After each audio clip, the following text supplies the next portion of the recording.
Hello Subrahmanyam Shanmukhanatha Subrahmanyam. Hello, అందరికీ నమస్తే అండి. మా కుంభమేళా యాత్ర గురించి కొంచెం ఆలస్యమైంది. కొన్ని విషయాలు మీతో షేర్ చేసుకుందామని వీడియో చేస్తున్నాము.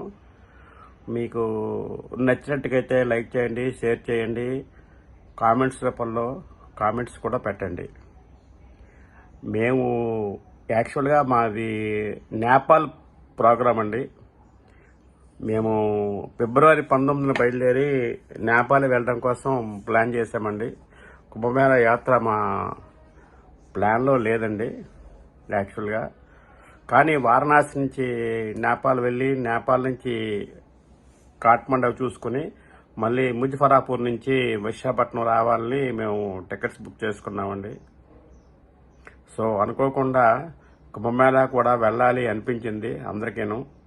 కానీ కుంభమేళా వెళ్లే ముందు అక్కడ జరిగే విషయాలు, ట్రాఫిక్ ప్రాబ్లమ్స్, తొక్కిసలాటలు ఇవన్నీ చూసి జనాలు కొంచెం అనేక రూపాల్లో వీడియోలు, ఆడియోల రూపంలో అన్ని వస్తుంటే భయం పడ్డాము. కానీ ఎందుకు అవన్నీ చూసిన తర్వాత మనం కూడా చూడాలి అనిపించింది. సో అందరితో మాట్లాడి మేము మా ట్రాన్స్పోర్ట్ బస్ వాళ్ళతోటి మాట్లాడి కుంభమేళా వెళ్ళడం జరిగింది. యాక్చువల్గా మేము 19వ తారీఖున విశాఖపట్నం నుంచి బయలుదేరి కాశీ వెళ్ళామండి.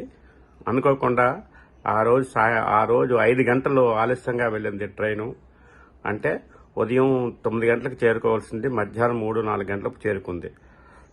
కాశీలో సాయంకాలం 6 గంటలప్పుడు గంగా స్నానం చేసి కాశీ విశ్వేశ్వరుని దర్శించుకున్న తర్వాత కరెక్ట్గా 1 గంట అయింది, మిడ్ నైట్. సో రెస్ట్ తీసుకుని మన్నాడు ఉదయాన్నే మేము కుంభమేళా బయలుదేరామండి. అనేక భయాందోళనలు, అనేక డౌట్లు, అనేక సమస్యలు అన్నీ తలుచుకుంటూ బయలుదేరామండి. బయలుదేరి మార్గ మధ్యలోని బ్రేక్ఫాస్ట్ కోసం బస్సు ఆపామండి. ఆపిన తర్వాత కొద్దిసేపు ట్రాఫిక్ కూడా ఆగిందండి. ఇంతేగోలు నిజమే, న్యూస్ చూసినంత నిజమే, మీడియాలో వచ్చిన వార్తలు కూడా నిజమే, ముందుకు వెళ్తామో వెళ్ళమో అనే డౌట్ తోటే మేము యాత్ర కొనసాగిస్తున్నామండి. కానీ అనుకోకుండా 15 కిలోమీటర్ల ముందునే బస్సు ఆపారు. సో బస్సు వాడు ఏం చెప్పాడంటే, ట్రాన్స్పోర్ట్ బస్సు వాడు, ఇక్కడి నుంచి బస్సు వెళ్ళదండి, మీరు ఓన్గా ప్రయత్నించుకోండి అని చెప్పారు. సరే అని దిగాము.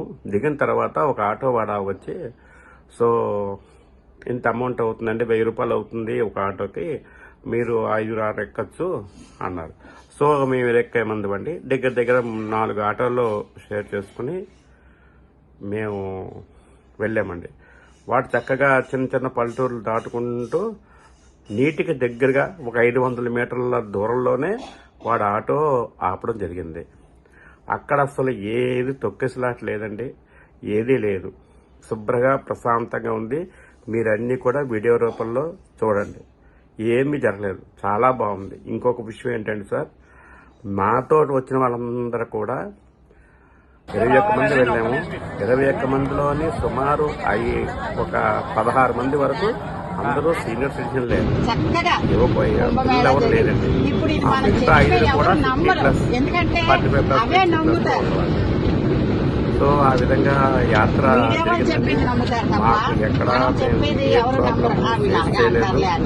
చక్కగా నీట్గా ఉంది. అనుకోకుండా సర్వేస్ ప్రయాణాలప్పుడు కొన్ని ఉంటాయి, చేయించారు. ఎక్కడ ఏ సమస్యలు లేవు, హ్యాపీగా మామూలుగా మన నలుగురు ప్రయాణం చేసినప్పుడు ఉంటాయి. మళ్ళీ కాబట్టి అనుకోకుండా ఆ టైంలో వాటర్ అయిపోవడం కానీ, లేకపోతే తిండి దొరకకపోవడం కానీ, ఇలాంటివన్నీ మనం మామూలుగా తీసుకుని 10 మందితో కలిసిమెలిసి తిరిగినప్పుడే యాత్రలు మనం చేయగలం. వాళ్ళతో వెళ్ళాం, అప్పుడు ఆ ఫుడ్ దొరకలేదు, వీళ్ళతో వెళ్ళాం, బాత్రూమ్ ఫెసిలిటీ లేదు, అలా వాళ్ళతో వెళ్ళాం, అది కాదు. 10 మంది కలిసినప్పుడు, ఇంట్లో 4 ఉన్నప్పుడే మనం అన్ని సో మనం ఎక్కడెక్కడ వాళ్ళం అందరం కలిసాము. అది కూడా రామారావు గారు, రామలక్ష్మి గారి దయ వల్ల, ఆ దంపతుల దయ వల్ల మనం కలుసుకోవడం జరిగింది. కలుసుకుని మనం ప్రయాగరాజ్ చేరుకున్నాం. అలాగే సో బయట ఆపేసినా కూడా మొత్తానికి మనకి వెంటనే ఆటోలు దొరకడం, ఎందుకంటే మనకి మీడియాలో చాలా వార్తలు వచ్చాయి, మీరు కూడా వినే ఉంటారు. 30 కిలోమీటర్లు నడవాలి, 40 కిలోమీటర్లు నడవాలి, తర్వాత చాలా డబ్బులు ఖర్చు పెట్టాల్సి వస్తుంది. తర్వాత అక్కడ వాటర్ కూడా చాలా ప్రమాదకరంగా మారింది, స్నానాలు కూడా అన్ని కొంత ఇబ్బందిగా ఉంటున్నాయని చెప్పేసి చాలా వార్తలు మనం విన్నాం కూడా. అలాగే గ్రూపుల్లో పోస్టులు కానీ లేకపోతే న్యూస్ కానీ ఏదైనా సరే. సో అవన్నీ కూడా మనం సరే ఏదైతే అది అవుతుంది, మన సంకల్పం గట్టిది. ఎందుకంటే ఒక వీడియో కాల్ జరిగింది ఒక మధ్యన మనం ప్రయాణానికి ఒక 10 రోజుల ముందు. అప్పుడు అందరూ కూడా రకరకాల సూచనలు చేశారు. మనం ముందు నేపాల్ వెళ్ళి తిరిగి వచ్చిన తర్వాత మనం స్నానాలు చేద్దామని కొంతమంది, లేదు ఏది జరిగితే జరుగుతుంది ముందు వెళ్దాం అసలు అని చెప్పి కొంతమంది, ఇలా రకరకాలుగా మనకి సూచనలు వచ్చాయి. సో అందరినీ మనం మాట్లాడుకున్న తర్వాత సరే ఏదైతే అది అవుతుంది, మనం ముందు వెళదాం. అందరూ బలంగానే ఉన్నారు, ధైర్యంగా ఉన్నారు, సంకల్పం గట్టిది అందరిదీను. భగవంతుడి అనుగ్రహం కూడా మనకు అంతే బలంగా ఉంది మనకి. సో అలాగే వెళ్ళాం. ఆటో కూడా వెంటనే మనకి రోడ్డు మీద దొరకడం, పెద్ద మొత్తంలో మనం ఏం ఖర్చు పెట్టకుండా ఏదో 1000-1500 రూపాయల్లోనే మనం స్నాన ఘట్టానికి చేరుకున్నాం. అలాగే ఎందుకంటే చాలా మంది వేలు కూడా ఖర్చు పెట్టామని విన్నాను నేను కూడా, అలాంటి వార్తలు కూడా విన్నాను నేను. కానీ అలాంటిది ఏం లేకుండా మనం తొందరగానే చేరుకున్నాం అక్కడికి. అలాగే అక్కడి నుంచి కూడా మనం పెద్ద ఎక్కువ దూరం నడవకుండా, ఏదో 30-40 కిలోమీటర్లు నడవకుండా ఒక 5 కిలోమీటర్లు 10 కిలోమీటర్ల దూరంలోనే మనం సంగమానికి చేరుకున్నాం. అందరం కూడా పుణ్య స్నానం ఆచరించాం. అది నిజంగా అది మన పూర్వజన్మ సుకృతం. ఎందుకంటే చాలా మందికి అవకాశం ఉన్నా రాలేని వాళ్ళు కొంతమంది ఉన్నారు, డబ్బున్నా రాలేని వాళ్ళు కొంతమంది ఉన్నారు. ఎందుకంటే అవకాశాలు డబ్బులు మీకు ప్రత్యక్షంగా రావచ్చు, పరోక్షంగా కూడా వస్తాయి. కానీ ఓపిక అనేది మాత్రం మీకు ప్రత్యక్షంగానే, మీ ఓపిక మీదే. మీ ఓపిక నాకు ఇవ్వలేరు, నా ఓపిక మీకు ఇవ్వలేను నేను. అది ఉన్నప్పుడే. సో మనందరం కూడా ఓపికతో ఉన్నాము. ఈ దంపతుల దయ వల్ల మనకు అవకాశం దక్కింది, పుణ్యస్నానం చేసుకున్నాం మనం. ఎందుకంటే పాత 144కి మనం లేవు. 144 సంవత్సరాలకు ఒకసారి వస్తుందండి, ఇది వచ్చిందని చెప్తున్నారు. పాత 144కి మనం లేవు. వచ్చే 144కి మనకు అవకాశం ఉందో లేదో తెలియదు. సరే పోనీ భగవంతుడు ఇవాళ మాట్లాడుకోవద్దు అలాంటి మాటలు.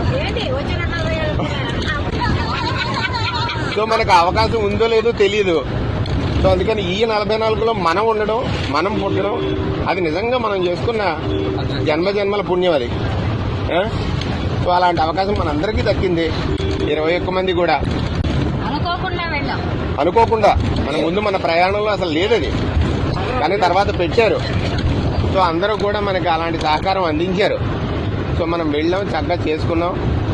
తర్వాత మనం ఎంతగా భయపడ్డామో అలాంటి భయం ఏమీ లేకుండా, ఎవ్వరూ కూడా అనారోగ్యం పాలవ్వకుండా, అదొకటి మనం ముందు ముఖ్యంగా మనం గుర్తుపెట్టుకోవాల్సిందే.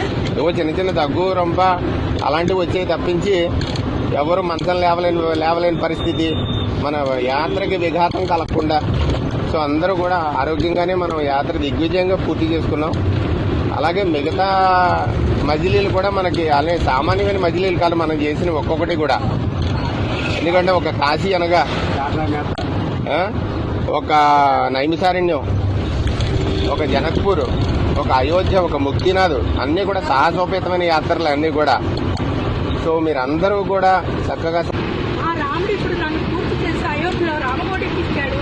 అదేనా మా ఉమామహేశ్వర గుడిలో సంకల్పం వల్ల మా వెడికాయ వల్ల మా రామబాబు అయోధ్యలో కొడుకులు కానీ నన్ను చేతులు పట్టుకుని తీసుకెళ్లి కాశీకో అయోధ్య ఇద్దరు అక్కడికి వెళ్ళాడు అన్నదమ్ములుగా నన్ను తీసుకొచ్చినట్టుగానే నేను భావించి చాలా ఆనందంగా తిరిగి ప్రయాణం చేస్తున్నాను. శ్రీరామరక్ష అందరికీ శ్రీరామరక్ష. వాళ్ళు ఇంకా కొన్ని వసంతాలు జరుపుకోవాలి వాళ్ళిద్దరూ కూడా. వాళ్ళు పెళ్లి రోజు శుభాకాంక్షలు. జై శ్రీరామ్.